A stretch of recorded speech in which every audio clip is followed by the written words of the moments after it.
Le royaume des cieux est pour ceux qui sont comme les petits enfants. Devant le Père, nous tous nous sommes des enfants. Et pour cela, nous devons nous comporter avec humilité et simplicité. C'est pourquoi nous sommes en train de parler de la progression spirituelle. Comment nous pouvons progresser spirituellement? Vous savez, la grandeur devant Dieu, ce n'est pas le fait de se voir grand, mais c'est le fait d'être petit. Nous allons à diminuer, et par contre, par conséquent, Dieu nous élève. Donc quand nous nous humilions devant le Seigneur, c'est de là que viendra ta grandeur. Amen. Amen. Je vais avoir vos yeux fixés sur moi pour éviter la distraction. Je sais que nous ne sommes pas des orateurs dans la salle. Ça fait partie de la discipline chrétienne. Parce que devant Dieu, la discipline compte. La discipline compte. Amen. Amen. La discipline compte. Et nous avons dit ceci. Dans la progression spirituelle, c'est une nécessité pour tout croyant. Et nous avons parlé de 4 pas. Nous avons dit que la progression est une question de révélation. Parce que c'est une grâce quand Dieu se révèle à toi. Et tous ceux qui ont eu cette grâce, ils n'étaient pas restés les mêmes. Il y avait un progrès. Il y avait un avancement dans leur vie spirituelle, même vie physique. Il y a quelque chose que Dieu a fait pour impacter leur vie. Et nous avons dit la progression spirituelle, c'est aussi une question de foi. Parce que sans la foi, nous ne devons pas obéir à Dieu. Nous ne devons pas plaire à Dieu. Donc quand nous progressons dans la foi, c'est cela qui nous amène à connaître Dieu davantage. Ne faut pas te tromper. Tu peux connaître ta religion, tu peux connaître ta liturgie, mais sans connaître Dieu. J'ai dit que Samuel, il dormait dans le temple, mais il ne connaissait pas encore Dieu. Tu peux faire 100 ans, tu peux même servir Dieu, le Dieu que tu ne connais pas. Tu peux adorer Dieu que tu ne connais pas. Parce que les Samaritains adoraient celui qu'ils ne connaissent pas. Mais quand il s'est révélé à la femme samaritaine, c'est à ce moment qu'elle a progressé dans sa connaissance. Elle ne le connaissait pas. Mais elle avait l'histoire. Il y a quelqu'un qui viendrait, qu'on appelle le Messie. Elle ne connaissait pas comment le Messie ressemblera. Et pourtant il l'adorait. Et il avait un grand fanatisme religieux. Mais sans connaître celui qui les adore. C'est pourquoi après la révélation, nous devons maintenant croire. Cette femme est parvenue à croire après la révélation. Il y a beaucoup d'années que nombreux adorent. Mais jusqu'à présent, ils ne savent même pas que Dieu peut parler. Est-ce que tu peux dire à ton prochain, n'est-ce pas? Et tu peux croire que Dieu parle, na unaweza amini kwamba Mungu anasema, mais sans savoir comment il parle, na bila kujua namna gani anasema. Anaongeaka. Namna gani anaongeaka. Alléluia. Amen. Sans connaître comment il peut parler, bila kujua namna gani anaweza ongea. Dieu parle. Mungu anaongea. Comment? Namna gani? Tu ne sais pas. Haujui. Mais tu es à l'église, ila uko kanisani, tu es en train d'adorer, uko naabudu Mungu. Et c'est ce que nous avons prévu, un enseignement. Na sio tumeandaa mafundisho la semaine de la Pentecôte, hii juma ya Pentecoste, qui va éradiquer toute cette ignorance, ambayo itatosha kutokushua hiyo, qui t'amènera davantage à connaître le Dieu que tu adores, ambayo itakuleta kujua Mungu ambaye unamwabudu. C'est pourquoi Jésus a dit à la Samaritaine, kwa maana Yesu akamwambia Msamaria, nous adorons ce que nous connaissons. Sisi tunaabudu kile ambacho tunakijua. Mais vous adorez ce que vous ne connaissez. Ila ninyi mnaabudu kile msichokijua. Je ne sais pas si tu es de quel camp. Sijui uko kwa sehemu gani. Est-ce que tu es de ceux qui adorent celui qu'ils connaissent? Je uko kati ya wala wanaoabudu ambao wanamjua, ou bien ceux qui adorent seulement parce que c'est le dimanche? Ama wale wanaoabudu kwa sababu tu ni Jumapili. Ils ne connaissent même pas Dieu. Hawajui hata Mungu. Et c'est pourquoi quand ils s'approchent de lui, ndio maana wanapomkaribia, ils ne savent même pas comment on s'approche de lui. Hawajui namna gani wanakaribia kwa Mungu. Alléluia. Amen. Amen. Amen. Troisième question, nous avons dit, la progression, c'est une question d'obéissance. C'est une question d'obéissance. Il n'y a pas la foi quand il n'y a pas l'obéissance. Hakuna imani pasipo utiifu. La foi est suivie de l'obéissance. Imani inafuatwa na utiifu. Alléluia. Amen. Nous avons dit ceci. Ulisema hivi que l'obéissance kwamba utiifu nous conduit à une vie sécurisée. Inatuleta kwa maisha na kuwa na amani. Nous conduit à une vie spirituelle prospère. Inatuongoza kwa maisha ya kiroho ambayo inakuwa na maendeleo. Même à une vie bénie. Hata kwa maisha yanayobarikiwa. Donc nous aurons une vie prospère. Tutakuwa na maisha ya mafanikio parce que nous obéissons. Kwa sababu tunamtii. Alléluia. Amen. Il va nous sécuriser atatuchunga par rapport à notre obéissance. Kulingana na utiifu wetu. Et c'est pourquoi ndio maana dans notre vie, katika maisha yetu, nous devons comprendre le langage de Dieu. Tunapaswa elewa lugha ya Mungu. Quand il a dit à Gaius, wakati anaongea kwa je veux que tu prospères à tous égards. Napenda usitawi kwa kila jambo. Comme prospère l'état de ton âme. Jinsi nafsi yako inavyositawi. Donc il prospérait spirituellement. Alikuwa anasitawi kiroho. Et c'est ce qui a provoqué aussi la prospérité dans notre domaine. Na hiyo iliacha masitawi katika mambo mengine. Alléluia. Amen. Parce que ta spiritualité, kwa sababu kiroho chako est la base. Ni msingi. Est la base. Ni msingi. Nous avons dit enfin, tulisema kwa mwisho que ta volonté soit faite. Tangazia Mungu kwamba mapenzi yako yafanyike. Parce que ce n'est pas une récitation. Kwa sababu haiko tu maneno ya kusema kwa midomo. C'est un besoin du chrétien. Ni haja ya Mkristo. Vivre la volonté de Dieu. Kuishi mapenzi ya Mungu doit être ton besoin. Inapaswa kuwa haja yako. C'est pourquoi cette prière. Ndio maana hiyo ni maombi yako. Nous devons dire, tunapaswa sema, notre Père, Baba yetu qui est ici, uliye juu mbinguni, que ta volonté soit, mapenzi yako ifanyike sur la terre, duniani kama vile mbinguni. Donc ça veut dire, kutaka sema, nous devons arriver à l'obéir. Tunapaswa fikia kwa sur la terre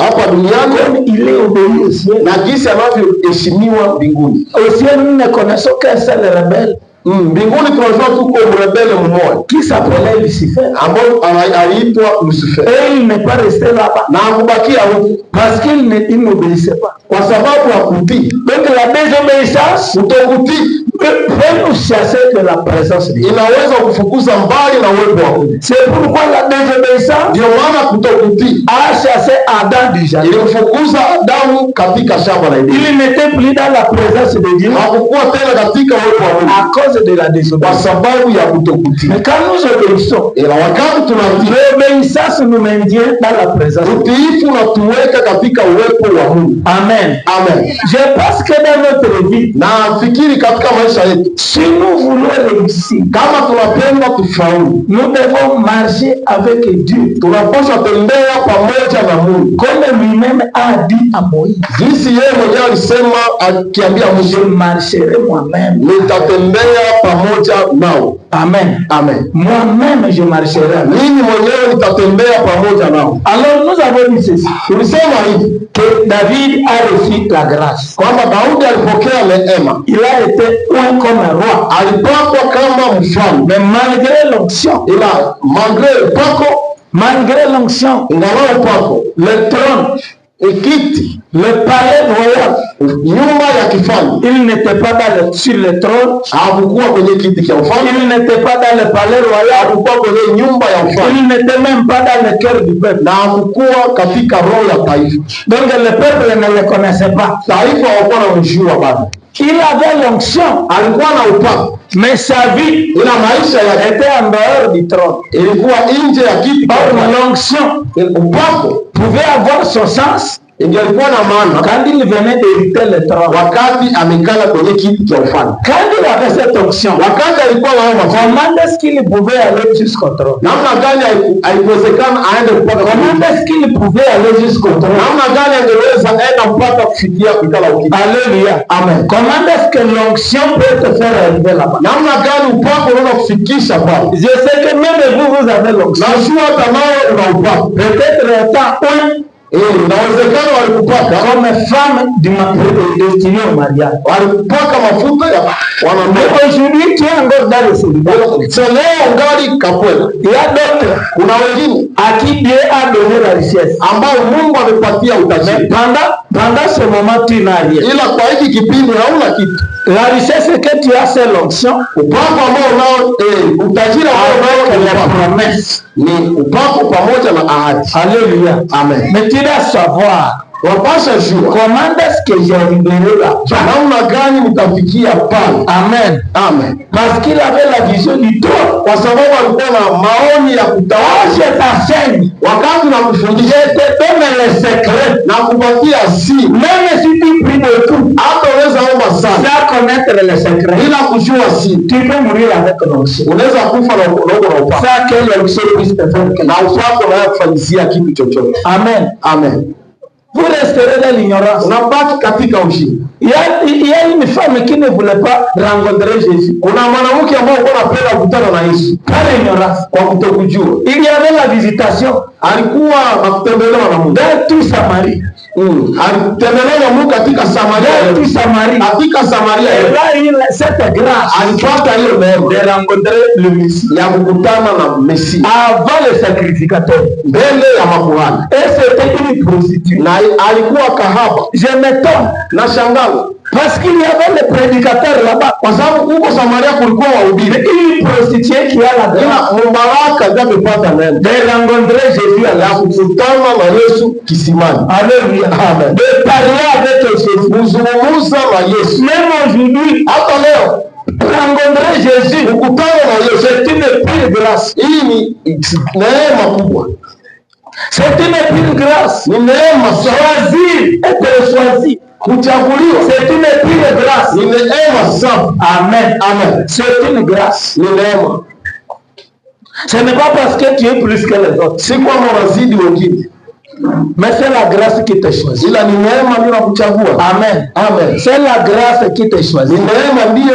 qui te inakuchagua, donne le mérite. ni neema ndiyo Alors inakustahilisha. cette femme-là, Huyu mwanamke elle ne pouvait pas faire passer cette opportunité. angeweza kuchezea na hiyo inaenda nafasi. C'était un bon moment qui changera toutes les choses. Ilikuwa muda mzuri ambao ukibadilisha maisha yake, Un bon moment qui la fera une bénédiction muda mzuri ambao utamfanya baraka kwa watu wengi, pour toute la Samarie. juu ya Samaria nzima. Alléluia. Amen. Et nous avons dit que la marche vers le trône, Na tukasema mwendo kuelekea il a hivi, fallu que survint un Goliath. iliomba Goliath ajitokeze, Il fallait qu'il y ait un Goliath. ilibidi Goliath apatikane. Et nous avons dit que pour les uns, Na tulisema kwa moja, Goliath était un problème. Goliath ni shida, Il était un problème. Goliath alikuwa shida kwa, Même pour David, ila kwa Daudi avec son onction, pamoja na upako wa Goliath était une opportunité. Goliath aliweza kupatia nafasi ya kuwa mfalme. Goliath était une opportunité. Goliath alikuwa Il opportunity, n'était pas un frein. yeye hakuwa Mais kizuizi, Goliath était une porte. ila Goliath alikuwa mlango. Amen. Amen. Ton problème, c'est une porte. Shida yako ni mlango. Si tu es comme ça, kama uko hivyo, c'est parce qu'il y a eu un problème, kwa sababu kulikuwa shida qui t'a servi de porte. Shida ambayo ikusukuma. D'autres, ça a été la porte du salut. Wengine shida hii ilikuwa mlango wa wokovu. Pour d'autres, ça a été une porte du mariage. Na kwa wengine ilikuwa mlango wa kuingiza kwenye ndoa. Pour d'autres, ça a été une porte d'être libre. Na wengine ilikuwa mlango wa kuingiza katika tu n'aurais pas ce que tu as. Haungepata ile ambayo uko nayo. Tu ne serais pas ce que tu es. Haungelikuwa kile kenyewe uko. Si tu n'es pas passé par ces problèmes. Kama ukupitia zile shida. Alors Goliath. Sasa Goliath, il était un frère pour les autres. Alikuwa kiambaza kwa wengine. Mais pour David, ila kwa Daudi, c'était une porte d'entrée. Ilikuwa mlango wa kuingilia nyumba ya kifalme. Pour David, kwa Daudi, Goliath c'était une porte d'entrée au trône. Ilikuwa mlango wa kuingia kwenye kiti cha ufalme. Pour David, kwa Daudi, Goliath c'était une porte d'entrée dans le cœur du peuple. Ilikuwa mlango ya kukubalika ndani ya taifa. D'entrer dans le cœur du peuple. Kuingia katika roho za taifa. Faulu kumuua Goliath. Tout le peuple a chanté le nom de Dieu. Taifa lote likaimba jina la Daudi. Quelqu'un qui n'était pas connu, mtu ambaye kujulikana, il a été connu. Akajulikana à cause de sa victoire. Kwa sababu ya ushindi wake. Alléluia. Amen. Amen. Amen. Vous savez l'échec. Najua kushindwa te fermera plusieurs portes. Itakufungia milango mingi. Si tu aimes échouer, kama ulishindwa, et que les gens te connaissent comme ça, na watu wanakujua kisha il y unashindwa, a plusieurs portes qui seront bloquées. kuna milango mingi ambayo itafungwa. Parce que quand on parlera de toi, kwa sababu watakapokuzungumzia, on va dire qui? Watasema nani? Futari ule futari.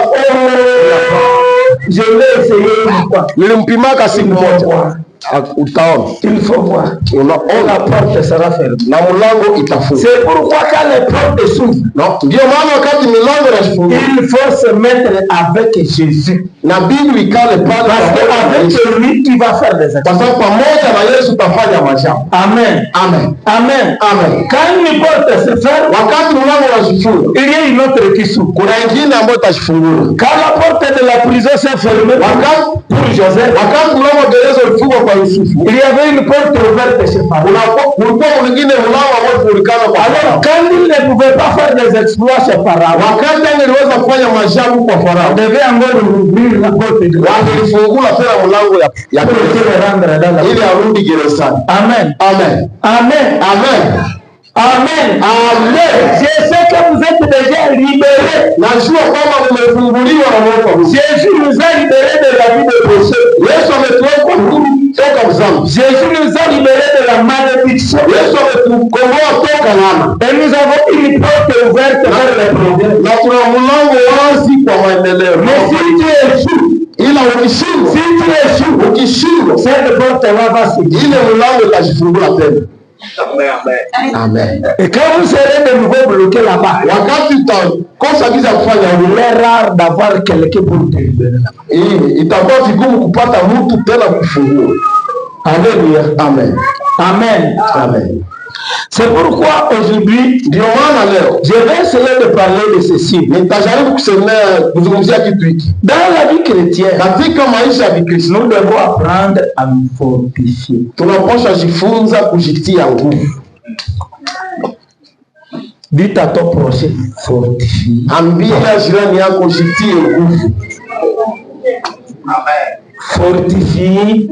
Jitie nguvu. Quand on vous dit de vous fortifier, wakati wanakuambia jitie nguvu, c'est qu'il y a des défis. Kuna changamoto nyingi. C'est qu'il y a des défis. Kuna changamoto. Nous sommes à Josué chapitre 1er. Katika kitabu ya Yoshua sura ya kwanza. Du verset 5 au verset 9. Shairi la 5 mpaka shairi la 9. Josué vivait dans la mauvaise période. Yoshua alikuwa anaishi kwenye kipindi kibaya. Josué a reçu de grandes promesses. Yoshua alipokea ahadi kubwa kubwa. Dieu lui a dit, Mungu alimwambia, nul ne tiendra devant toi. Hakuna atakayesimama mbele yako. Donc c'est comme si, c'est comme pour dire tu écraseras tout et tout. Utasema kwamba utakanyanga adui zako wote. Dieu lui dit, Mungu akamwambia, je serai avec toi, nitakuwa pamoja nawe comme j'ai été avec Moïse. jinsi nilivyokuwa pamoja na Musa. Vous savez ces grandes paroles là, Mwajua maneno makubwa, c'était un soutien pour la vie de Jésus. Ilikuwa nguvu kwa maisha ya Yeshua. C'était pour fortifier Jésus. Ilikuwa kumtia nguvu Yeshua.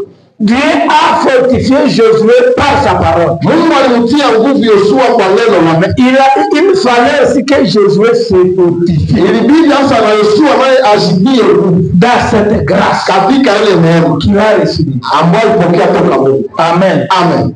Amen. Amen. Dieu peut te fortifier par sa parole. Mungu anaweza kutia nguvu kwa neno lake. Mais si toi aussi tu ne te fortifies pas, sasa kama na wewe usitie nguvu, tu considères toujours tes faiblesses, unaona tu madhaifu ya cette force peut ne pas agir dans ta vie. Hii nguvu inaweza katala kufanya chochote katika maisha yako. Amen. Amen. On va te demander ce que tu es capable de ceci. Watakuuliza, je, unaweza fanya hiki? Pendant que Dieu a déjà déclaré ingawa Mungu ashatangaza mambo mazuri, tu diras je ne sais pas. Utasema sijui. L'objectif de cette leçon, lengo la somo hili, c'est de vous amener à avoir un équilibre. Ni kukuleta uwe na msimamo imara. Et garder aussi la sérénité devant les défis. Na kukuwa na msimamo mbele ya changamoto mbalimbali. Alléluia. Amen. Donc, avoir une sérénité devant les actions nécessaires à réaliser. Kuwa na msimamo kwa kazi ambazo unaweza zifanya. Nous avons à faire. Tuna mambo ya kufanya. Nous sommes appelés à faire quelque chose. Tumeitwa kufanya mambo fulani. Mais, ila quand Dieu dit fortifie-toi, wakati Mungu anakuambia jitie, nous nous fortifions afin de te faire aboutir le projet de Dieu. Tunajitia nguvu ili miradi ya Mungu ionekane wazi. Même dans le foyer, hata katika ulimwengu. Si tu ne te fortifies pas, kama usitie nguvu, tu risques de ne pas vieillir dans le foyer. Una risque kutokuzeeka katika ulimwengu. Si tu ne te fortifies pas, kama usitie nguvu, tu fuiras le foyer. Unaweza kimbia ulimwengu. Est-ce que j'aime la gagne? Il y a des défis que vous avez surmontés. L'homme devient problème. La femme devient un problème. Vous voyez que le foyer devient invivable. Amen. Amen. Vous avez tendance à fuir. Mais quelque part, vous vous fortifiez. Jusqu'à ce qu'une mauvaise période passe. Amen. Amen. Il y a des combats que nous surmontons dans les foyers. Il y a des combats que nous surmontons même dans le boulot. Amen. Amen. Mais on se fortifie. J'ai toujours vu le président. Souvent le caricature. La tête du président. Mais cette partie c'était un chien. Vous croyez qu'il ne voit pas tout ça? Et ce sont les citoyens qui le dirigent qui font ça. S'il pouvait rechercher tous ces gens, ça serait une bassesse et une perte de temps. Mais quand il voit ça, il se fortifie. Il dit quand même je suis le garant de la nation. Alléluia. Amen. Malgré les critiques, il se fortifie jusqu'à terminer son mandat. Alléluia. Amen. Amen. Amen. Les enfants de Dieu doivent garder un équilibre devant les situations difficiles. Est-ce que quelqu'un peut nous lire de terre? Votre cœur ne se trouble point. usiregee. Soyez sans crainte. Msiogope. Ne vous effrayez pas. Wala kutetemeka. Ne vous épouvantez pas de Wala usiingiwe na woga kwa ajili yao. car l'Éternel votre Dieu Kwa maana Bwana Mungu wenu marchera avec vous. ni yeye anayekwenda pamoja Pour nanyi, combattre vos ennemis. kuwapigania ninyi juu ya adui zenu Pour vous sauver. na kuwaokoa ninyi. Les officiers parleront ensuite au peuple. Na maakida watatambia watu wakisema, Qui est-ce qui a bâti une maison neuve? ni mtu gani aliyejenga nyumba mpya Et ne s'y est pas encore établi. wala hajaweka bado kwa kazi takatifu, Qu'il s'en aille, aende retourne chez lui, na kurudi nyumbani mwake, de peur qu'il ne meure dans la asife bataille. katika vita, Et qu'une autre ne s'y établit. na mtu mwingine anayeweka kwa kazi takatifu. Qui est ce qui a planté une vigne? Na mtu gani aliyepanda shamba Et n'a même pas encore joui. wala hayatumia matunda Qu'il yake, s'en aille, aende et retourne chez lui, na kurudi nyumbani de mwake, peur qu'il ne meure dans la bataille. asife vitani, Et qu'un autre ne jouisse. na mtu mwingine anatumia matunda yake. Qui est ce qui a fiancé une femme? Na mtu gani aliyeposa mwanamke Et il ne l'a pas encore prise. naye hayamuoa, Qu'il s'en aille, aende et retourne chez lui, na kurudi nyumbani de mwake, peur qu'il ne meure dans la bataille. asife vitani, Et qu'un autre la na prenne. mtu mwingine Et anamuoa, ainsi de suite. na kuendelea. Pendant que les gens allaient au combat, Wakati watu walishangaa kwenda Dieu vitani, disait, Mungu alikuwa akisema, même si vous voyez la multitude de la troupe, hata kama mnaona watu wengi, maadui wanakuwa wengi, ne les craignez point, msiwaogope, parce que moi-même, je suis avec eux. kwa sababu mimi mwenyewe niko pamoja nanyi. Amen. Amen. Est-ce que tu connais que Dieu est avec toi? Je, unajua kwamba Mungu yuko pamoja nawe? Est-ce que réellement tu connais que Dieu est avec toi? Wewe unajua jinsi Mungu anakupiganiaka? Qui connaît que Dieu est avec lui? Nani anajua kwamba Mungu yuko pamoja Qui nawe? a cette assurance-là? Nani ana uhakika huo? Et la Bible nous pose la question. Na mwenyewe tuswali, Si Dieu est avec nous, kama Mungu yuko pamoja qui nawe, sera contre nous? nani atakuwa juu yetu? Alléluia. Amen. Donc quand vous êtes sûr que vous êtes avec Dieu, Wakati una uhakika kwamba Mungu yuko pamoja nawe, là vous avez l'assurance du succès. pale una uhakika wa kuweza. Mais quelque part, Ila mahali fulani il a dit ceci. alisema ni S'il y a quelqu'un kama kuna mtu qui vient de bâtir une maison neuve ambaye amejenga nyumba mpya et il ne s'y est pas encore établi, na hayaishi mwa ile nyumba, qu'il rentre, arudie de peur qu'il ne meure. ili kusudi asikufie vitani, Parce que au front, kwa sababu kwenye vita vous risquez de vous souvenir de cette maison unaweza kumbuka nyumba yako, et qu'elle vous fasse entrer dans la distraction na hii kukumbuka nyumba inacho na kuwa distrait, et ne plus faire attention au combat. na utaangalia tena vita. L'André. Rudie. Alléluia. Si vous avez fiancé une fille, Kama umeoa mwanamke, vous êtes dans les approches du mariage, unaandaa ndoa, n'allez pas au combat. usiende vitani, Parce que vous risquez de passer kwa sababu unaweza à fikiria cette fille-là juu ya ule et mwanamke maintenant vous serez distrait au na combat unakuwa distrait katika vita et mourir. na unakufa, Parce que vous commencerez à songer kwa sababu utanja waza une autre personne prendra. mwingine, mtu anaweza kiwa bibi yangu tano. Alléluia. Et cela risque de vous distraire. Na hii inakuleta kusuba. Vous savez, quand nous sommes dans le combat, Wakati tuko kwenye vita, quand nous sommes dans le combat, wakati tuko kwenye vita, la Bible nous dit que nous avons 3 ennemis Biblia inatuambia kwamba tuna adui tatu que nous devons éviter, ambazo tunaweza waepuka, auxquels nous ne devons pas céder. watu ambao tunaweza wachia njia. Premier ennemi, Adui wa kwanza c'est le monde. ni ulimwengu. N'aimez point le monde. Usipende dunia. Si vous aimez le monde, Kama wapenda dunia, l'amour du Père n'est point. upendo wa baba hauko ndani yako. Les autres rétrogrades Wengine ambao wamerudi nyuma par l'amour du monde. kwa kupenda dunia. C'est ce que Paul a dit. Ni hiyo Paulo alisema, Ceux qui m'ont abandonné, wengine wameniacha c'était par la kwa sababu ya kupenda mambo ya kisasa. Alléluia. Amen. L'amour du monde, Upendo wa c'est dunia ce qui détourne les gens hii ndio unatosha watu wengi de la pleine victoire. na watosha kwenye ushindi. Il y a beaucoup de pièges Kuna mitego mingi qui vous sont tendus ambayo imewekwa par rapport rapport à l'amour du monde. kulingana na jinsi unapenda dunia. Amen. Amen. Amen. Amen. Tous ceux qui ne progressent pas, Wote ambao waendelee, si vous analysez les causes, ukichunguza chanjo, ce sont les histoires du monde. ni mambo ya dunia. Est-ce que je peux ne pas continuer à être pasteur tout simplement à cause d'aller boire? Je naweza katala kuendelea kuwa mchungaji jambo la kuja marefu. Ça seulement. Je démissionne au pastorat pour me retrouver dans le cabaret.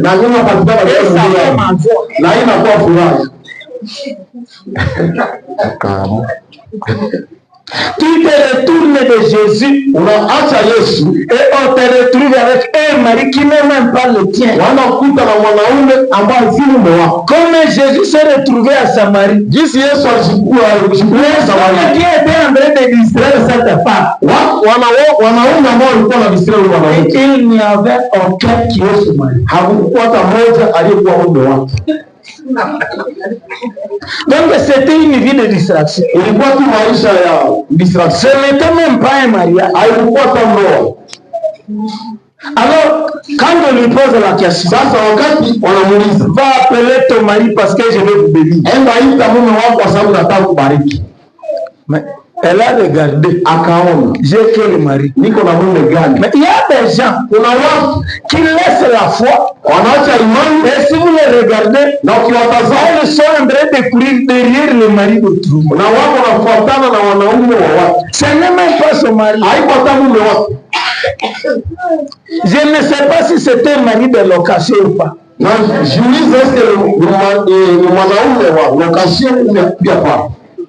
Même des hommes pareils. Il n'a pas de femme, mais elle a des femmes. Parmi ces femmes, quelle est ta femme? Tu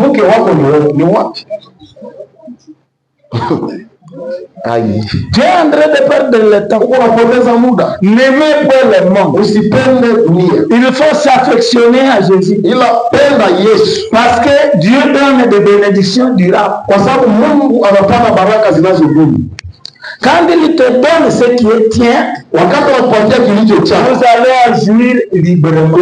Vous voyez comment en Israël, les gens étaient disqualifiés. Tout simplement parce que j'ai planté ma vigne. Et maintenant c'est le moment de la première récolte. Aller à guerre, il laissait les autres récolter. Il avait un cœur partagé. Amen. Amen. La Bible nous conseille d'avoir le regard fixé sur lui. Parce que lui, il est le consommateur de notre foi. Il est le consommateur de notre foi. Alléluia. Amen. Donc c'est lui à qui nous croyons. C'est lui qui rend notre foi profitable. Alléluia. Amen. À cause de lui.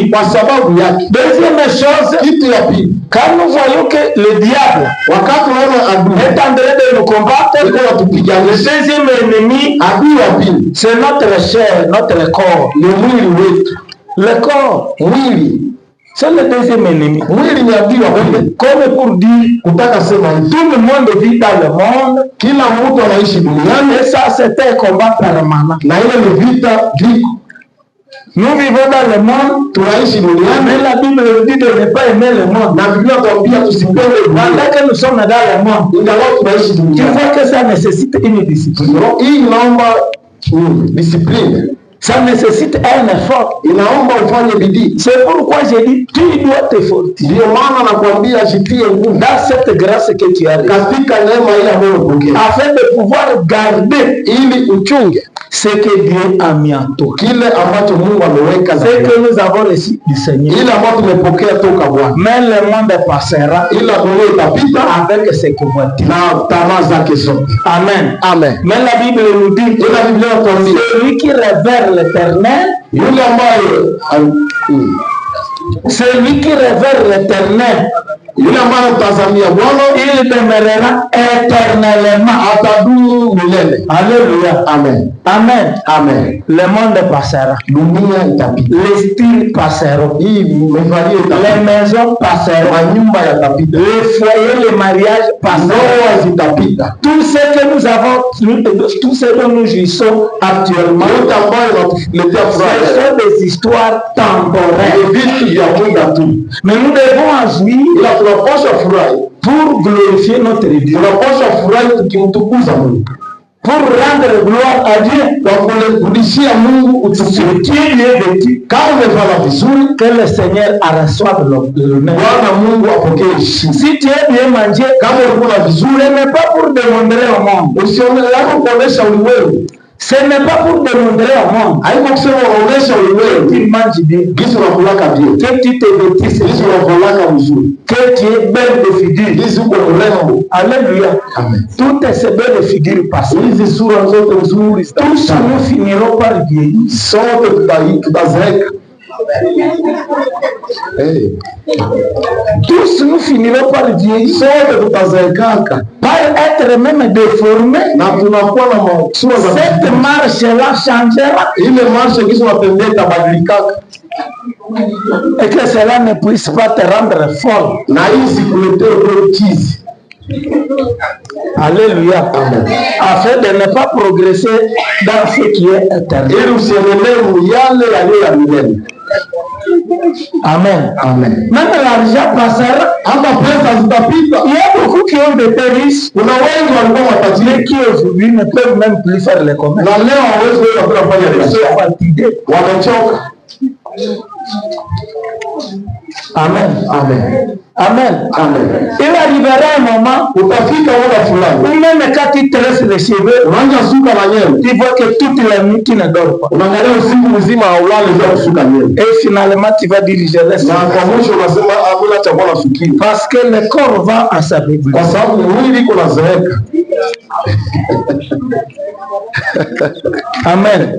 Amen. Je me souviens, Nakumbuka quand j'étais jeune, wakati nilikuwa kijana j'ai développé une grande chevelure. nilikuwa naacha manywele za mingi ukichwa, Mais actuellement, ila sasa même quand le cheveu commence à croître comme ça, na nywele wakati naanza kuota kwa jinsi je vois comme si anashikuta ma hapa, peau fait mal anakuta kiongozi na jamu jusqu'à ce que je coiffe. mpaka asikata, Donc ça n'a plus de sens. anakuta haina tena maana.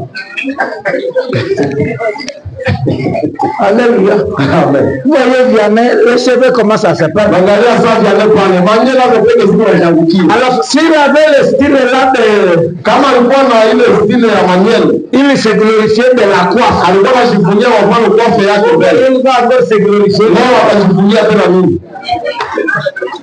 Pendant que le Seigneur l'a rasé, Mungu yeye peke amekata manywele. jusqu'à ce qu'il n'y aurait plus de cheveux. Mpaka hata hakutotaka tena zingine kwa. Alléluia. Amen. Amen.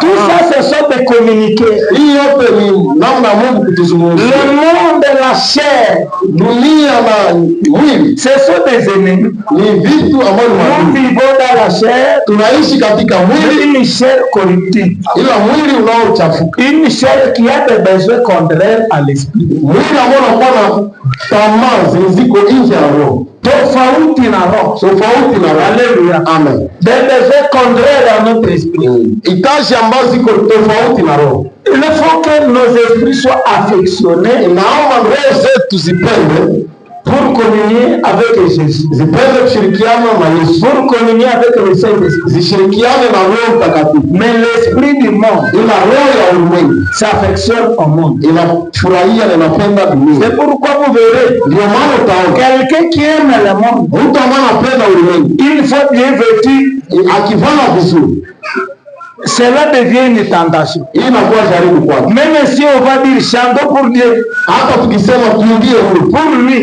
kwake, quand on sera en train de chanter, wakati tutakuwa tukiimba, il sera en train de voir atakuwa iko naona, est-ce que les gens sont en train de voir musique. je watu wanaona gizi nilivala bia leo. Alléluia. Amen. Est-ce que vraiment les gens Je watu waliona gizi nilivala et il bia ne pourra pas bien chanter. na hata imba vizuri.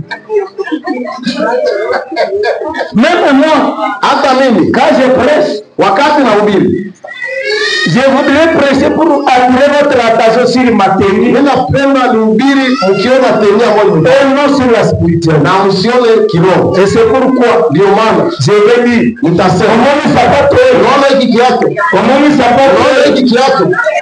je prêche sa patte.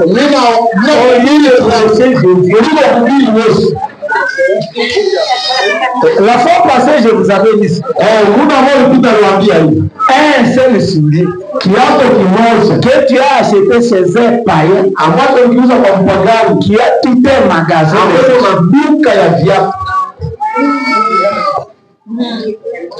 Si vous pouvez comparer mon soulier avec le vendeur, moi chrétien et le païen vendeur, qu'est-ce que je peux lui plus béni que moi?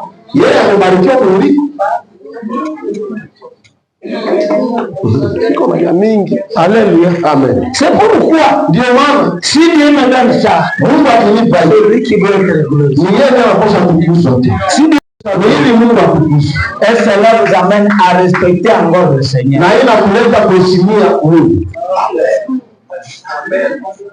Amen. Amen. Tous les hommes qui connaissent le bienfait de Dieu, ils doivent encore respecter le Seigneur et progresser davantage.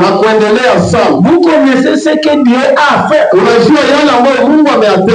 interventions qu'il a réalisées dans votre vie. Vous savez, quand il dit, comme il venait de dire tantôt au frère Enoch,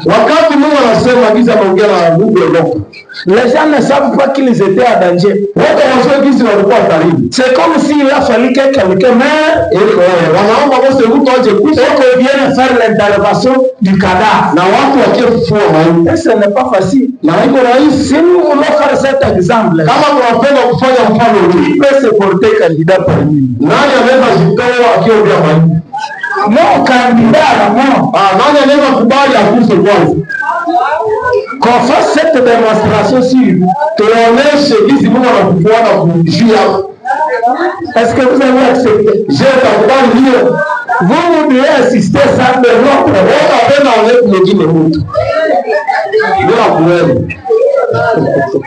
C'est pourquoi acceptons ce que le Seigneur est en train de faire. Si l'un de bien, écrivons ça parmi les bienfaits. Amen. Amen. Il vient de m'aider. S'il dit j'ai stoppé le bandit, ils ne sont pas engagés sur toi. Il ne faut pas attendre qu'il vienne se dessiner ta mâchoire avec un plan. Et après tu vas dire je vois qu'il ne veut pas garder. Mais là où il y a un dégât, il ne manque jamais de cicatrices. Et la cicatrice ne s'efface pas. Même la plaie peut guérir, mais la cicatrice restera. Alléluia. Amen. Amen. Amen. Les gens sur qui les miracles se sont passés, ce qui était porté, vous verrez toujours des séquelles. Celui-là, il était guéri. Mais vous verrez quelqu'un est capable.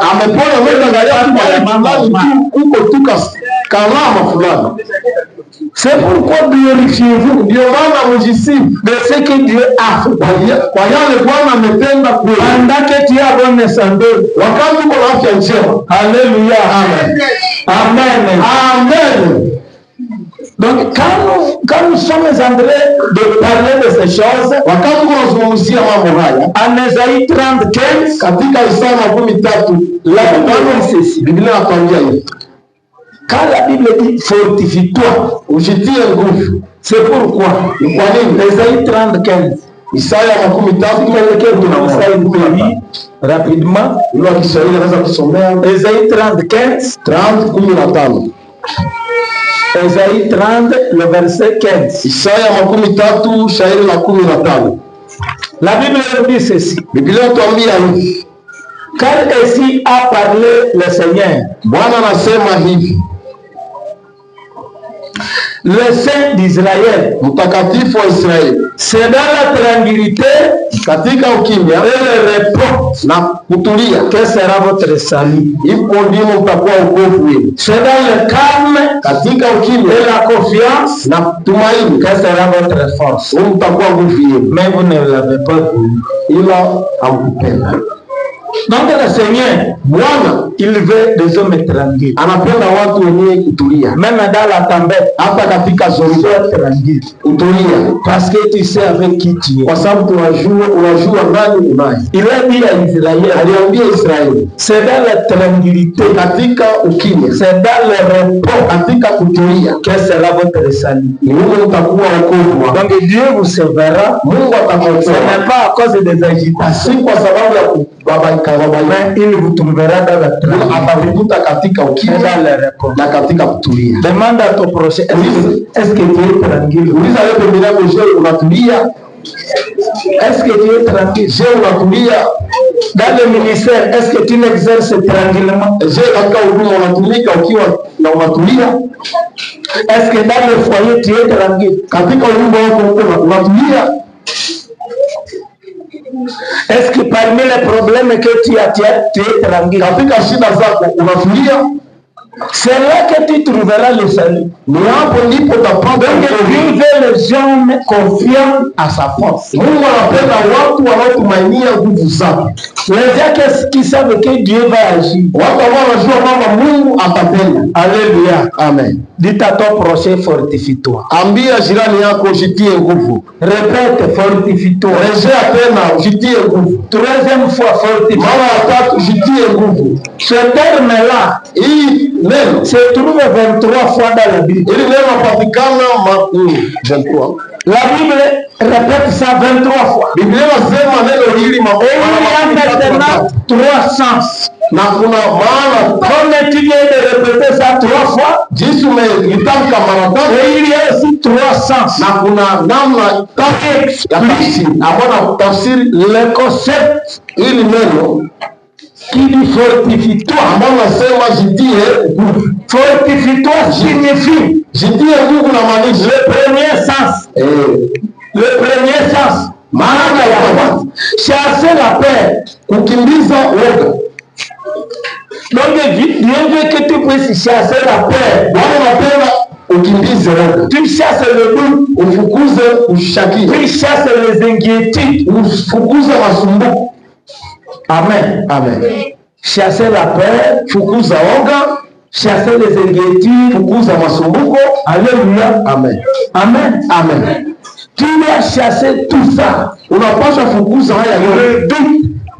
Mashaka, Ne développe pas le doute dans ta vie. usiendeleshe mashaka Il y a katika des gens maisha. qui progressent dans la paix. Kuna watu ambao wanaendelea katika Ils woga, progressent dans le doute. wanaendelea katika kushakia, Ils progressent dans le guide. wanaendelea katika kusumbuka. Alors là, Dieu te dira fortifie. Hapa Mungu atakwambia jitie Donc nguvu. abandonne le doute. Acha ushakia, Abandonne la peur. acha woga, Abandonne les inquiétudes. acha masumbuko. Alléluia. Amen. Amen. Amen. Est-ce qu'il y a quelqu'un qui peut les abandonner ici? Je, kuna mtu anaweza kuacha mambo haya? Il y a quelqu'un qui veut abandonner le doute. Je, kuna mtu ambaye anapenda acha mashaka?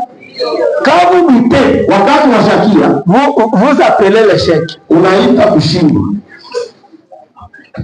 Parce que Salomon a dit ceci. Salomo alisema Dans Ecclésiaste, katika Mhubiri, ce que tu crains, c'est ce qui t'arrivera. kile ambacho nakiogopa ndicho kitakupata. Regarde et que dans ton cœur, Na katika roho tu yako crées que le danger arrive chez toi. unaogopa Comme kwamba cette peur s'arracine. na unaogopa kitu watakachofika kwako. Na ile woga ni kama watakuja kwa sababu na waita. Nous devons chasser la crainte. Tunapaswa kimbiza Nous kufukuza devons chasser le doute. tunapaswa fukuza Nous devons mashaka, chasser les inquiétudes. tunapaswa fukuza masumbuko. Deuxième chose, Maana ya pili, fortifie-toi signifie kujitia nguvu na maanisha affermir son cœur dans l'espérance. kutia nguvu roho yako katika kutumaini. Affermir son cœur dans l'espérance. Unajenga roho yako katika tumaini. Il y a des gens qui n'ont plus confiance. Kuna watu ambao wanapenda tumaini. C'est comme Abraham. Ni kama Abraham. Dieu s'était révélé à lui. Mungu alijifunua Quand il avait 75 ans. Na akiwa na miaka 17. Et lui a donné des promesses. Na akampatia ahadi. Il s'est révélé aussi, donc c'était à Genèse 12, alijifunua kwa Mwanzo 12, à Genèse 15, katika Mwanzo de Révélation 5, à Genèse 17, akajifunua kwa Mwanzo 17, à Genèse 18, na Mwanzo 18, à Genèse 22, Mwanzo 22, et ainsi de suite. Na kuendelea. Mais quand il avait 99 ans, wakati alikuwa na miaka 90, Dieu se révèle. Bwana akajifunua. Il dit Abraham, akamwambia Abraham, ne crains point, usiogope, je suis le Dieu tout-puissant. mimi ni Mungu mwenye uwezo wote. Alléluia. Amen. Si c'était toi, ingelikuwa wewe, est-ce que tu allais te fortifier pour croire à cette prophétie? Ungejitia Mungu kwa nini unabii? Tu vas dire tout puissant. Ungesema Mungu mweza yote. Depuis 75 kutokea miaka 17. J'ai maintenant 99. Na niko na miaka 10. Dieu s'est dit. Na Mungu anasema je suis le Dieu tout puissant. Niko Mungu mweza yote. Tu seras père d'une grande nation. Utakuwa baba wa taifa kubwa. Et c'est là qu'il vient changer aussi son nom. Na hapa ndipo anakuja badilisha jina lake. Tu ne t'appelleras plus Abraham. Hautaitwa tena Abraham, mais tu t'appelles Abraham. Utaitwa Abraham, père d'une grande nation. Baba wa taifa kubwa. Alléluia. Amen. C'est le moment, le muda pour croire à l'impossible. Le muda wa kuamini yale sio. Parce que c'est que tu crois que Satan, kwa sababu yale unayoamini kwamba unachelewa, pas un retard au Dieu de Dieu. Haya kama kuchelewa machoni mwa Mungu. Fortifie-toi seulement. Jitie nguvu et courage. Na uwe na bidii. Tu verras tout ce que Dieu a fait. Utaona yote Mungu ameahidi. Yes. Amen. Amen. Dites à ton prochain, fortifie-toi. Ambia jirani yako jitie nguvu na uwe na bidii. Alléluia. Amen.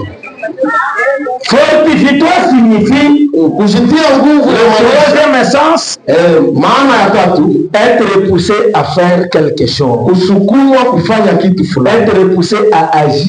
Kusukumwa kutenda. C'est ce que nous voyons à 1er Roi 20:22. Ile tunaona katika kitabu ya Wafalme wa kwanza. Donc quand Dieu te dit fortifie-toi, wakati Mungu anakuambia jitie, il te pousse à faire. Anakusukuma ufanye. Il y a des gens qui ont abandonné. Kuna watu ambao wameachiliwa. D'autres qui se sont assis. Wengine ambao wameikana. Ils ne veulent plus continuer. Hawapendi kuendelea. Parce qu'ils se découragent. Kwa sababu wamevunjika moyo. Alors Dieu vient. Sasa Mungu anakuja, il dit fortifie-toi. Anakuambia jitie. Continuer à agir. Endelea kutenda. Continuer à prêcher. Endelea kuhubiri. Continuer avec la marche. Endelea kutembea. Continuer avec les bonnes œuvres. Endelea kwa matendo mazuri. Alléluia. Amen. Continuer avec la chorale. Endelea ukiimba ndani ya kwaya. Malgré ce que tu vois, continue à donner, continue à assister, kusaidia watu. Ndio maana Biblia inasema katika kutenda mema tusifanye nini? Tusichoke. Maana yake ni kusema fortifie-toi. Utasema jitie. Dans ce que tu es en train de faire, katika kila kitu kuna fortifie-toi dans ton foyer. Jitie nguvu katika nyumba wako. Tout changera. Yote tabadilika. Ce que tu vois, tu ne verras plus ça. Ila mwana yaona hapo yaona tena. Seulement pour ila tu uwe na bidii. Même dans le boulot, hata katika kazi. Première année, mwaka wa kwanza ça n'a pas marché. Haikuendeka. Dans les études, katika masomo, tu n'as pas réussi. Haukufaulu. Fortifie-toi, Mungu na wewe tu vas réussir. Utafaulu. Et peut-être le diable voit le succès. Nawezekana mbiko naangalia sasa après tes études, baada ya kusoma kwa tu seras une grande personne. Utakuwa mtu mkubwa. Fortifie-toi. Jitie nguvu. Alléluia. Amen. Amen. Amen. Si on ne se fortifiait pas, kama tukushitiaka nguvu, nous ne serions pas ce que nous sommes. Hatungelikuwa chenye tuko leo. Yes. Amen. Amen. Je me fortifiais dans la promesse que j'avais. Nilikuwa najitia nguvu katika ahadi. Même si tu es locataire comme je l'étais, hata kama ungali locataire, et que Dieu ne te délogeait, na wanakuambia toka. Le même jour que Jésus a dit je vais te construire une belle maison, ile siku Mungu anakuahidia nitakusaidia nyumba nzuri. Goliath vient le bailleur, Goliath ona wale bailleur na anatia anatia kutosha nyumba.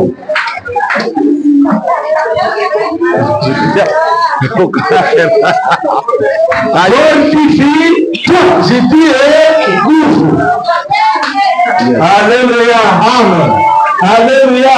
Amen. Il y aura des gens qui devraient t'expliquer ta vie. Il y a des gens qui t'expliquent ta vie. La foi. C'est comme si nous ne voyons pas ce qui se passe. Il y a quelqu'un qui vient t'expliquer. Déborah. Tu attends quoi? Unachunga nini? Le mariage. Unachunga ndoa. Moi je vais t'aider. Mimi nataka kusaidia. Tu vois cette maison. Je veux que tu puisses rester dans cette maison. Si tu veux être ma femme, voilà la voiture. Tu regardes la promesse, tu regardes l'âge, tu regardes la clôture et la voiture. Comment tu vas te décider?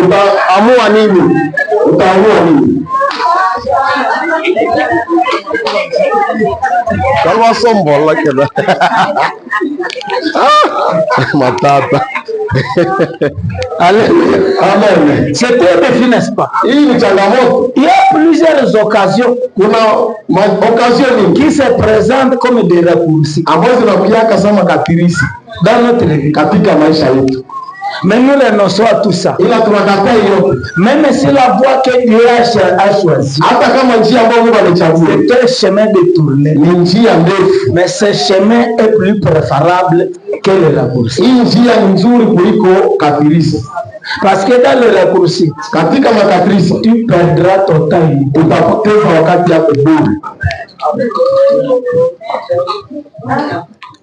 Amen. Amen. Amen. Amen. Et le courage, c'est un état permanent. Dans l'Ancien Testament, on disait fortifie-toi pendant qu'il y avait un combat. Et après avoir réussi, cela disparaît. Mais aujourd'hui, c'est un état permanent. Nous devons nous fortifier tout le temps. Nous devons être forts tout le temps. Cette parole ici, c'est Dieu qui te fortifie. Quand il te parle. Mais toi aussi, tu peux te fortifier apprenant cette parole comme tienne. Quand tu considères ce message comme ton message, tu deviendras fort. Amen. Amen.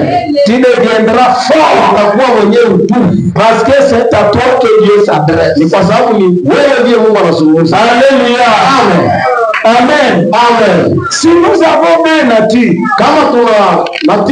chaque personne a deux natures.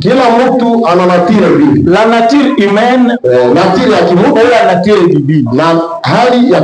Donc, tu as l'humanité et la divinité. Parmi ces deux natures, la nature que nous devons plus développer, c'est la nature divine. Parce que si tu es attiré par la nature humaine, là il y a la faiblesse.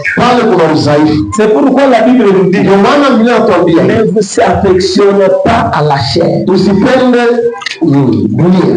La chair, oui. Alléluia. Amen. Amen. Amen. Si nous marchons selon la chair, la Bible nous dit nous mourrons. Si nous marchons selon la chair, nous mourrons.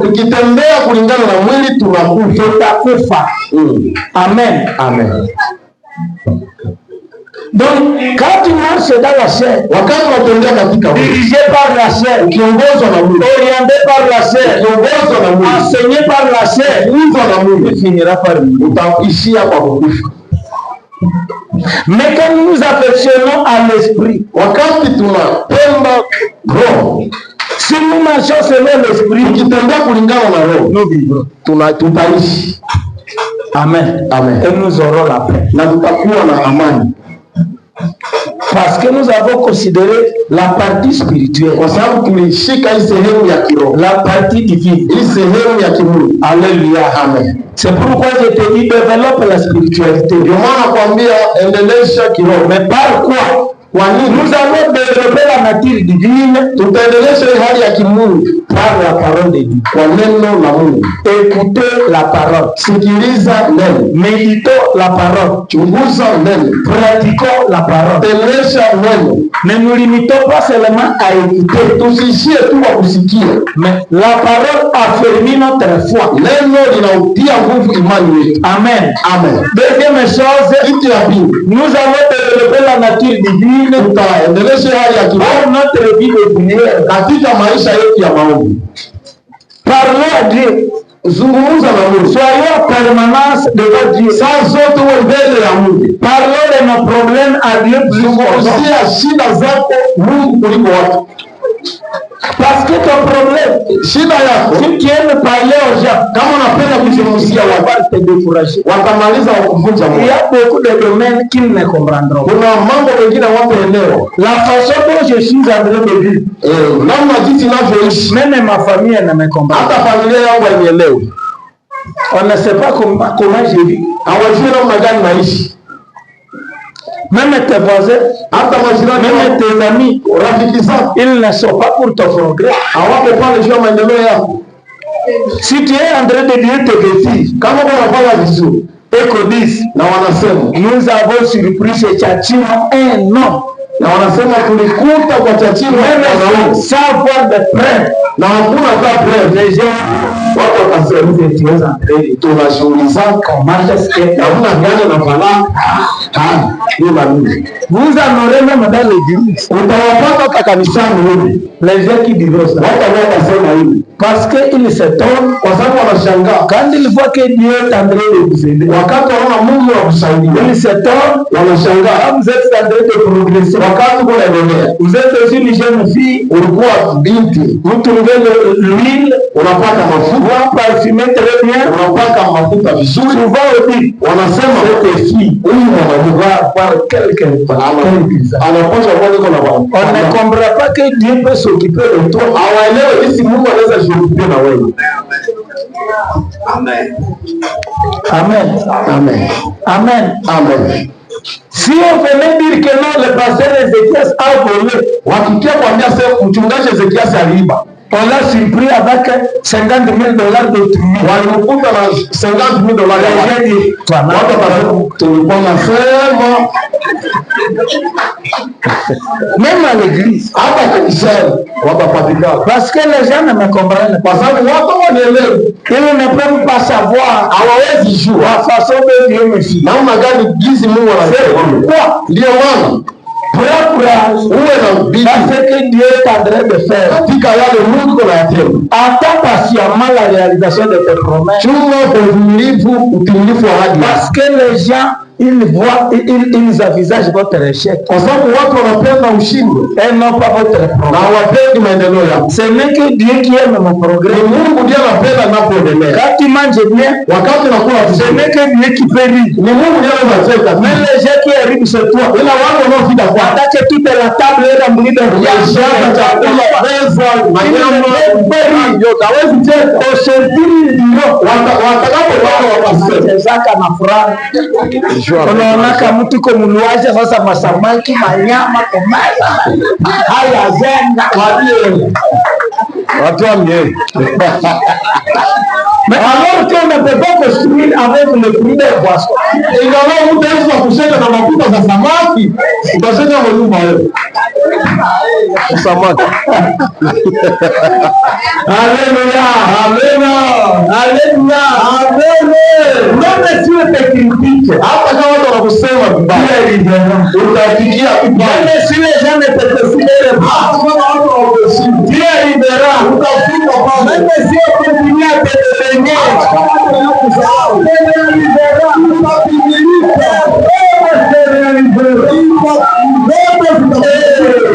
Amen.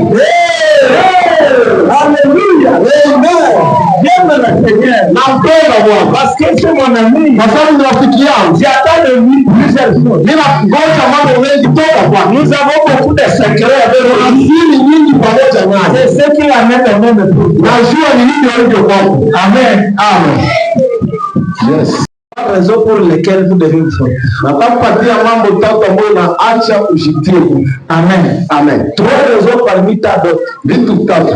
On peut continuer avec des raisons. Mais laisse-moi te donner trois raisons. Nakupatia sababu tatu. Afin de clore mon message. Ili kufunga ujumbe huu. Nous devons nous fortifier. Pourquoi? Tunapaswa jitia nguvu. Kwa nini? Parce que nous ne sommes pas seuls. Kwa sababu hatuko peke yake. Mais celui qui a dit je serai avec nous dit tous les jours. Yule aliyesema nitakuwa pamoja nanyi siku zote, Il est avec eux. iko pamoja nao. Il s'est révélé à Moïse. Alijifunua kwa Musa. Il lui a posé la question. Alimswali, Je vais dire au peuple nitaambia taifa qui s'est révélé à moi. nani alijifunua kwangu. Il a dit, Akamwambia, quand tu seras là, wakati si utafika, il te pose la question, wakikuswali tu leur diras, utasiwambia, je suis Mandi. mimi alisema, Mimi niko. mimi niko alisema, Je suis Mandi. mimi niko alisema. Donc notre Dieu s'appelle Jésus. Mungu wetu anaitwa mimi niko. Amen. Amen. Même si tu es dans le foyer, Hata kama katika ndoa, je suis là. mimi niko iko pale. Même si tu es au boulot, Hata kama uko kazini, je suis là. mimi niko iko pale. Dans le voyage, Katika on safari, marche avec le Jésus. unatembea na yule aliye. Je suis ici avec lui. Mimi niko Même ici, il est là. na hapa iko. Il ne t'abandonnera jamais. Hata kuacha kamwe. Amen. Amen. Amen. Il ne t'abandonnera jamais. Hata kuacha kamwe. Est-ce que tu peux écrire Deutéronome 31, 7 à 8? Unaweza andika Kumbukumbu la Torati 31:7 mpaka 8. 31, 7 à 8. 31. Exode 3, 14 à 15. Kutoka 3:14 mpaka 15. Vous savez, Moïse, Najua Musa, quand Dieu s'est révélé à lui, wakati Mungu alijifunua kwake, il a dit, tu as trouvé grâce à mes yeux. anasema umejaliwa neema machoni Et je pako, marcherai moi-même avec toi. na nitatembea mimi mwenyewe pamoja Au nawe. chapitre, au verset 13. Kwa hii shairi la 13. Et maintenant le verset 14. Hii shairi la 14. Moïse aussi dit, Musa akasema, si tu ne marches pas avec moi, kama utembee pamoja ne nami, permets pas que nous puissions quitter. usiruhusu tutoke hapa. Donc Moïse ne voulait même pas faire un pas. Musa kupenda kukata hatua moja bila Mungu. Et toi ne préfères pas ça. Na wewe sitamani hiyo. Il y a ceux qui font beaucoup de choses seuls. Kuna wengi wanafanya mambo bila Mungu. Il ne sait pas où il est. Hawajui wako wapi, pamoja na nani iko. Alléluia. Amen. Mais quand je marche, Ila wakati natembea, je suis avec toi. ule Je suis avec toi. niko na pamoja. Ne crains point. Usiogope. Ne crains point. Usiogope. C'est pourquoi la Bible a répété cela 365. Nilielezea jambo 365 fois. Ne crains point. Usiogope. 365 fois. Amen. Amen. Ni ya tatu makumi sita na tano usiogope. Usiogope. Donc chaque jour, Kutaka sema kila siku ne crains point. usiogope. L'année compte 365. Wake na siku 366. Et chaque jour, Na kila siku. Dieu dit ne crains point. Kila siku Mungu anakuambia usiogope. Je suis avec toi. Usiogope na kuelewa. Usiogope. Alléluia. Amen. Alléluia. Amen. C'est pourquoi quelqu'un peut s'attarder encore à craindre. Mungu anaweza jituma kwa kuogopa. Laissez à lui son problème. Mwachie shida yake. Laisse les morts enterrer leur mort. Acha wafu wazike wafu wao. Moi, je viens de te donner le message qui te fortifie. Mimi nimepatia ujumbe wangu pia Que nous nous fortifions kwamba tunajitia nguvu parce que nous savons que Dieu est avec kwa nous. sababu tunajua kwamba Mungu iko pamoja C'est nasi. très important. Hii ni kia maana sana. Amen. Amen. Est-ce que tu sais que Dieu est avec toi? Je, unajua kwamba Mungu iko pamoja nawe En permanence. kila siku. Il ne faut pas te tromper. Usijidanganye Croire que Dieu est ici. kuamini kwamba Mungu iko hapo, Et quand tu es à la maison, na wakati uko nyumbani haiko pamoja nawe. même quand tu entres dans cette petite chambre, Hata kama unaingia katika chumba chako kidogo, il peut te dire je suis. anakuambia nakuya niko. Amen. Et c'est ce qui amène la crainte de Dieu. Amen. Amen. Parce que nous marchons avec les Jésus avec nous. Amen. Amen. Deuxième cause, nous devons nous fortifier parce qu'il y a une récompense réservée aux victorieux. Une récompense. En Hébreux 6:10, la Bible nous dit que nous avons une récompense. Ne demande pas la récompense avant. Déjà comme Pierre, il était en train de suivre Jésus. Il dit Seigneur, nous avons tout laissé et nous t'avons suivi. Qu'est-ce que tu nous donneras? Déjà. Tu as déjà fait quoi? Il ne vient que de suivre Jésus. Il commence à dire, tu me donneras. Quand tu payes seulement pour suivre Jésus. Alors que suivre Jésus, c'est de ton intérêt. Amen. Amen. Amen. Amen. Est-ce que suivre Jésus, c'est travailler pour Jésus?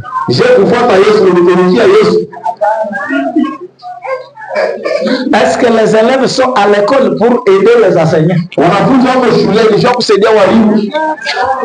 Ils sont là pour être aidés.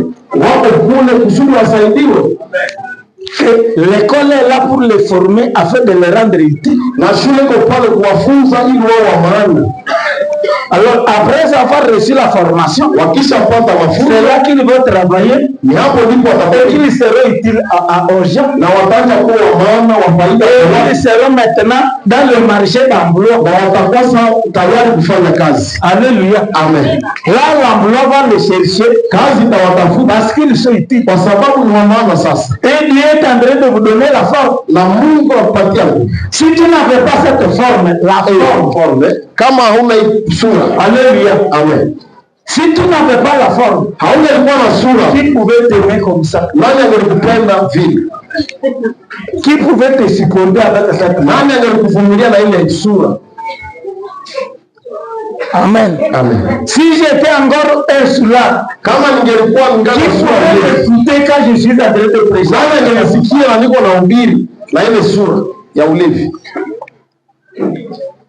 Amen. Amen. Uliza mwenyeko pembeni, mwele sura ya mbele mwenye kukubali na ile sura pamba ilikuwa inaharibika, ile yenyewe unajua ilikuwa inaharibika sana.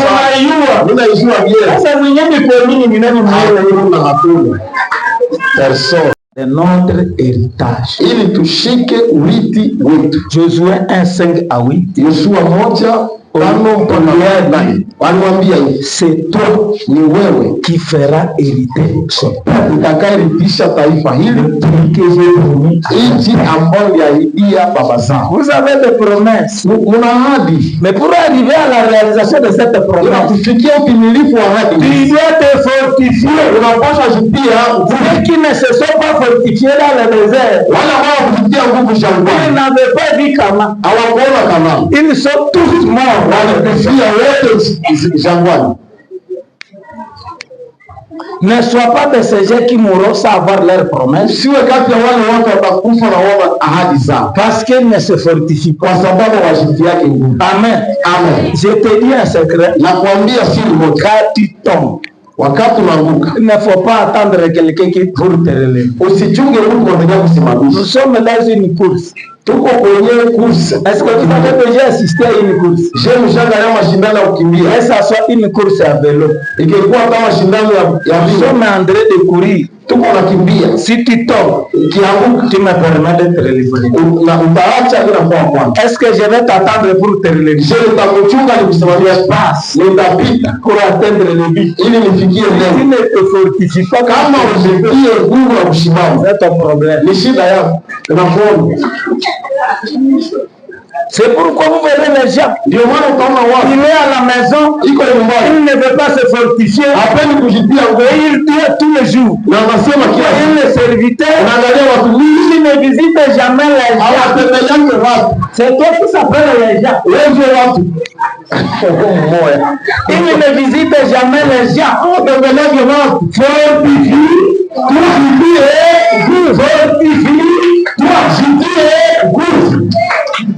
Vous croyez que vous me visitez moi aussi? C'est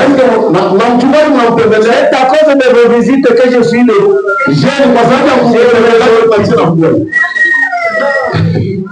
Ce n'est pas à cause de tes exhortations que j'ai pris. Même quand il y a des circonstances difficiles, je m'arrange pour me fortifier. Même après le nuit, quand le corps dit non, je suis faible, à mon corps, fortifie-toi. Je me lève et je me mets à genoux. Fortifie-toi. C'est le moment de prier. Et je prie. Amen.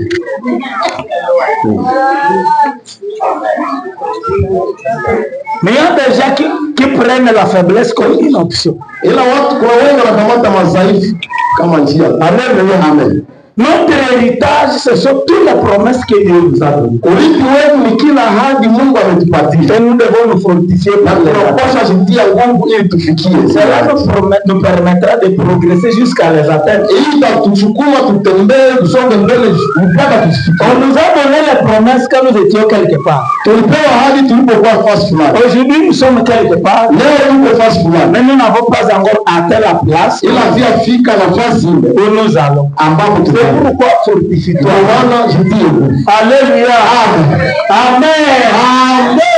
Amen. Amen.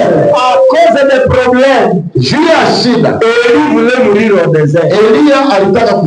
À cause du combat de Jezabel. Il a dit que je meurs ici. Je ne suis pas bon que mes pères. Il s'est endormi, il s'est allongé, il attendait la mort, mais la mort ne venait pas. C'est lui qui est venu, c'est Jésus. C'est lui qui est arrivé avec le pain et avec l'eau. Il a dit mange.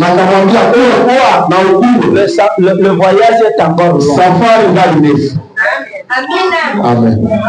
Tu ne vas pas mourir demain. Il y a encore le voyage. Fortifie-toi. Il y a encore beaucoup à faire. Tu n'as pas encore chanté comme il se doit. Fortifie-toi. Tu n'as pas atteint la cible de Dieu. Fortifie-toi. Ne croyez pas que Jésus revient demain. Même les autres prédicateurs disaient ça. Même lui, il a dit je viens bientôt. Juste aujourd'hui,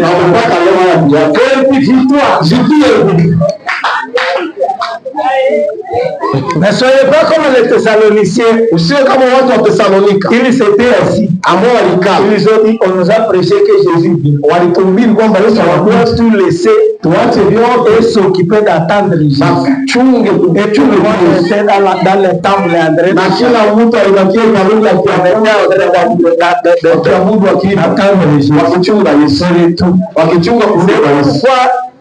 Paul est repassé là-bas. Il a dit celui qui ne travaille pas ne mange point. Les gens ne voulaient plus travailler parce qu'ils attendaient un autre.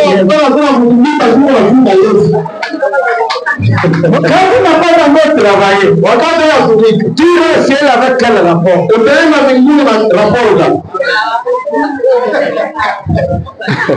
Aïe. Alléluia. Amen. Amen. Amen. Que le Seigneur vous bénisse. Que le Seigneur vous aide à progresser. Que le Seigneur vous aide à vaincre les obstacles. Bwana wasaidie kushinda vipingamizi.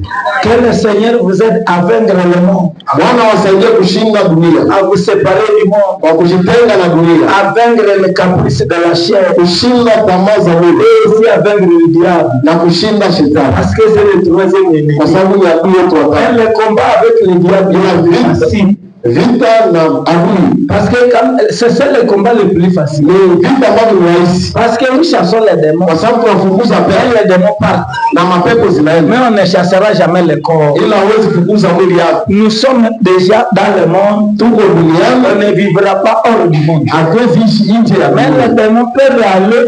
Ila pepo zinaweza pour marcher calmement. Na tunatembea kwa uhuru. Sauf ila les deux autres combats hizi vita mbili nécessitent notre propre discipline. Inaomba discipline yenyewe. C'est pourquoi nous devons nous former. Ndio maana tunapaswa zitia. Que le Seigneur nous bénisse. Bwana awabariki.